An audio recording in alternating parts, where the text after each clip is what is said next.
Flagship kecil tapi baterainya tembus 7000 mAh. Kalau spek ini benar-benar masuk ke pasar tanah air, Oppo Find X9s bisa jadi salah satu HP paling unik tahun 2026. Kompak tapi punya daya tahan di atas rata-rata. Ini dia update terbaru daripada Oppo Find X9s yang sudah terdaftar dan siap rilis. Namun jangan beli Oppo Find X9s dulu sebelum kamu tahu 9 hal penting yang harus kalian perhatikan. Dan berikut adalah informasi lengkapnya. Kita mulai daripada kelebihannya terlebih dahulu. Kelebihan yang pertama yakni berbekal baterai besar. Katas baterai yang dibawa yakni 7025 mAh. Di kelas flagship apalagi dengan ukuran layar sekitar 6,3 inci. Ini tergolong baterai yang sangat besar.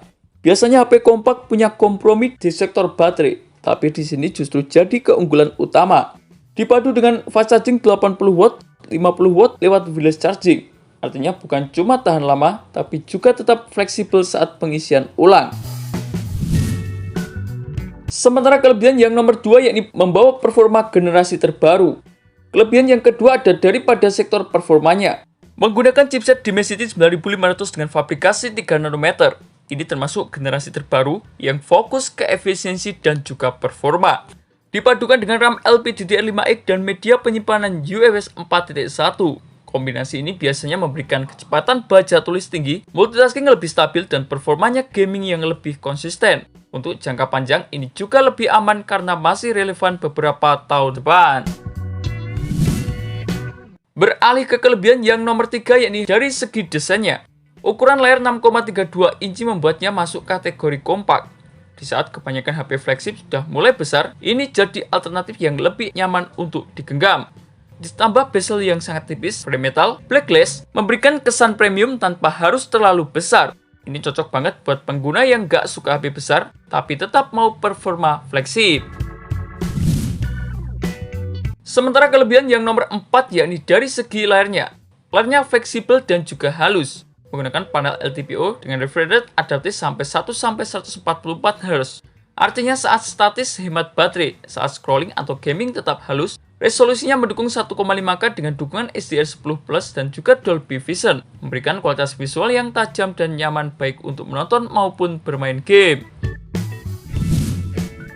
Sedangkan untuk kelebihan yang nomor 5 adalah membawa kamera flagship. Versi global membawa kamera dengan lensa 50MP sebagai lensa utama dengan sensor Sony Lithia, ditambah 50MP lensa ultrawide dan 50MP zoom telefoto dengan zoom optik mencapai 3 kali dengan tuning dari Hasselblad. Biasanya kombinasi ini memberikan warna lebih natural, dynamic range yang lebih luas, dan hasil fotonya lebih konsisten. Untuk video yang sudah mendukung perekaman 4K per 60fps, jadi cukup untuk kebutuhan atau konten sehari-hari. Sedangkan untuk kelebihan yang terakhir yakni berbekal fitur yang lengkap. Fitur yang lengkap pada Oppo Find X9s meliputi sertifikasi IP68 dan juga IP69, ultrasonic fingerprint untuk membuatnya lebih cepat dan juga akurat, vapor chamber cooling, X-axis linear motor, ditambah fitur NFC, air blaster, Wi-Fi, dan jaringan lengkap. Artinya dari sisi fitur ini sudah masuk kategori flagship tanpa banyak kompromi. Sementara tak lengkap jika kita tidak membahas kekurangannya. Kekurangan yang pertama yakni harganya berpotensi cukup tinggi. Kekurangan yang pertama adalah dari segi harganya. Sampai sekarang belum ada informasi mengenai harga resmi untuk pasar tanah air. Tapi melihat spesifikasi dan juga positioning, kemungkinan besar akan masuk ke kelas flagship. Artinya bukan untuk semua orang dan harus dibandingkan dengan kompetitor lain di rentang harga yang sama.